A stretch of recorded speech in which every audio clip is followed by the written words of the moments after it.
We just wrapped up crossing the Erie Canal and have been enjoying some much-needed R&R in Waterford, New York. And after 10 days of motoring, we're both eager to fly the sails again. In just a few short days, we'll be staging for our first ever overnight sail, which will also be our first time ever sailing on the ocean.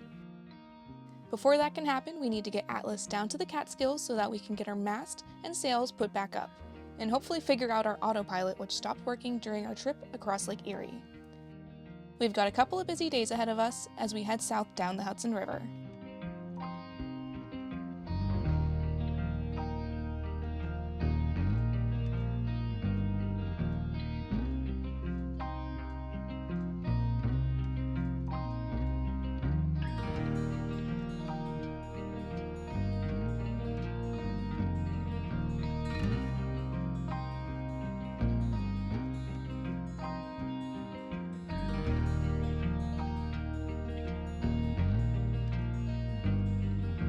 Crazy that we made it. We're on the Hudson. We've finally crossed all of New York State on the Erie Canal, and today is the day that we are heading down towards the Catskills so that we can get our mast put back up on our boat. All right, heading into the last lock. This is the Troy lock, and once we go through here and go down, we will enter into brackish water. So we're gonna be starting to get into salt water, which is so crazy to think. Getting into saltwater means a lot more maintenance and upkeep for this boat. Saltwater is more corrosive on metals than freshwater, so we'll have to keep an eye on our stainless around the deck. I can see a lot more polishing in our future.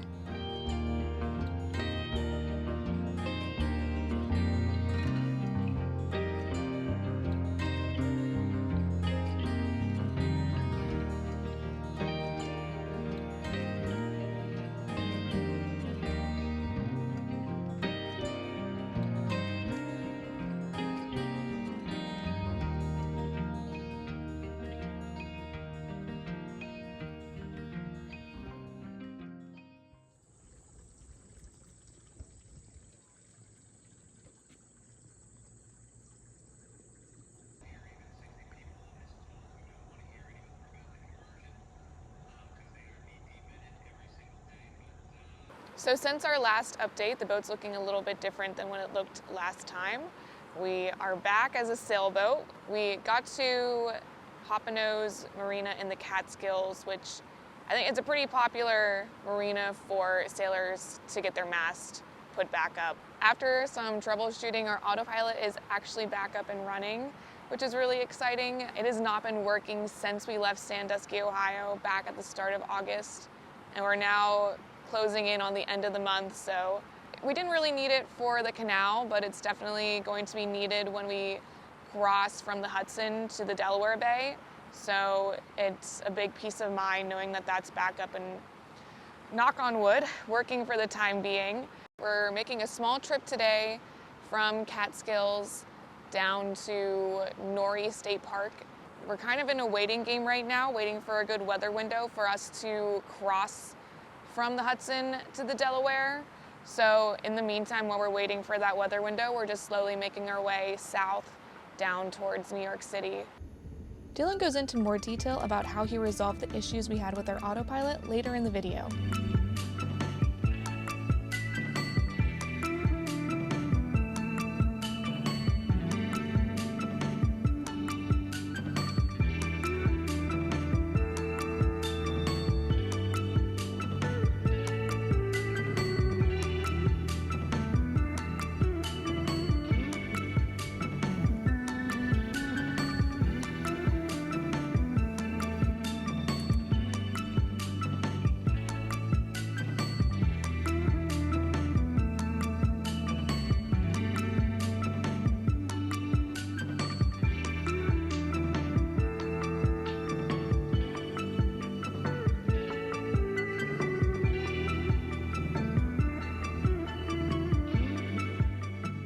It's Sunday morning.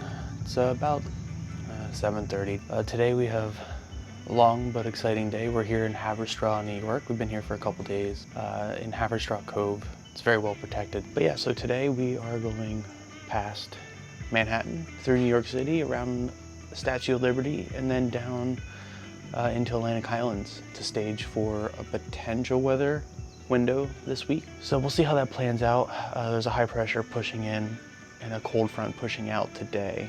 I think we're just gonna go to Atlantic Highlands and stage for the weather. The anchor is up. Teresa's up there just finishing up washing down the anchor. There was quite a bit of mud that came up on it. So in this little cove, it's a pretty narrow entrance. So I'll show you on the chart plotter, we saved our previous track coming in, so we're gonna do the best to follow that track right back out. We saw basically 1 foot under our keel. We draw 5 feet.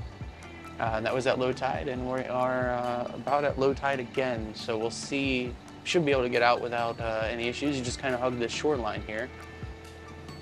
And hopefully you can see that, but there you can see our green track, and we're just gonna come right back up on it. Somewhere right over in here, there's actually a wall. I think like a brick or a concrete wall. So it's submerged, it's only in maybe 2 feet of water or less at low tide, so we definitely don't want to get anywhere near that puppy. So we'll see how this goes. Thanks to Dylan's navigation, there were no issues with us leaving the cove, and as we pointed the bow back south, we continued our way downstream.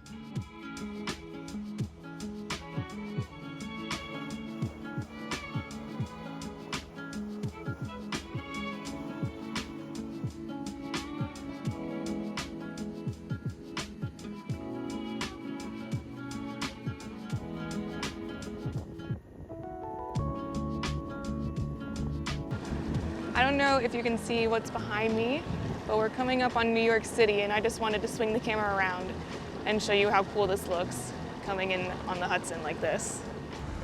It's a little windy, and we just had some rain, but there's the skyline in New York City, and we're gonna keep making our way right alongside the city, which is so cool.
So we arrived here in Atlantic Highlands, New Jersey, and I'm happy to report our autopilot issue is resolved. Now, I can't tell you exactly what the issue was. I think it was a combination of a couple issues that were plaguing me down through the troubleshooting process with Garmin support for the last couple weeks, but I'll touch on some high-level things. Our autopilot is the Garmin Reactor 40 mechanical system. We had an old Robinson autopilot system, and the electronics were trash. So replaced all the electronics with the Garmin Reactor 40. We kept the original hydraulic pump and the electric motor that drives that pump and the original RAM. That was all working fine. That was rebuilt by the previous owner, I believe, in the last 5 years.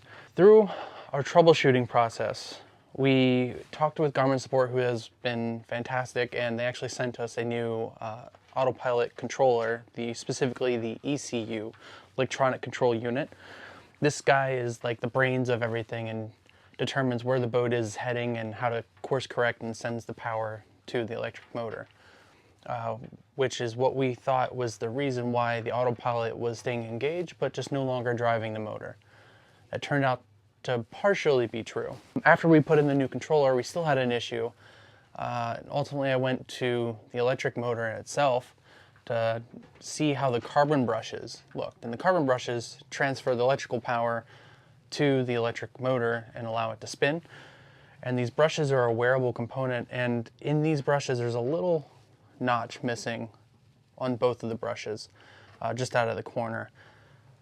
It's very small, it's about 1 millimeter square in size, so I don't think this was also our issue, but we were able to scavenge 2 better looking brushes and put that on the electric motor that we stole from the spare one that is also actually trash because the bearings are bad. But then after we did that, I thought, well, we were still having an issue, so I purchased separately outside of Garmin support just because we were getting down to the last minute. We were leaving the Catskills for Atlantic Highlands within the next 2 days, and I ordered this from Defender and it came next day shipping.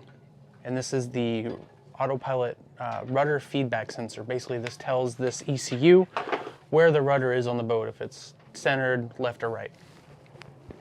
That still didn't fix our issue. So we left Hoppano's with a still non-functioning autopilot. But after we left, I ran through the software settings and I just started clicking around, and there was 2 settings, gain and counter gain, and for whatever reason those settings were set to 0. I don't know how they got set to 0. I reset the system a number of times, both before and after replacing this ECU unit box, and that was actually the final issue. I changed them to about 75 on both sides, and all of a sudden the autopilot was now controlling the boat. It was staying engaged and the wheel was actually being moved. Before, what was happening is the autopilot would stay engaged and the autopilot would see that the boat is drifting off course, but the rudder wouldn't actually move at all. So by changing that value up to 75 and then rerunning the configuration wizards, our autopilot worked. Don't know truly what the issue was, but needless to say, I'm happy. In our next video, we'll finally start making our way down the coast, but for now we're waiting for a good weather window for us to safely get down. We have some time to stretch our legs and get the boat ready before we head out. Thanks for watching!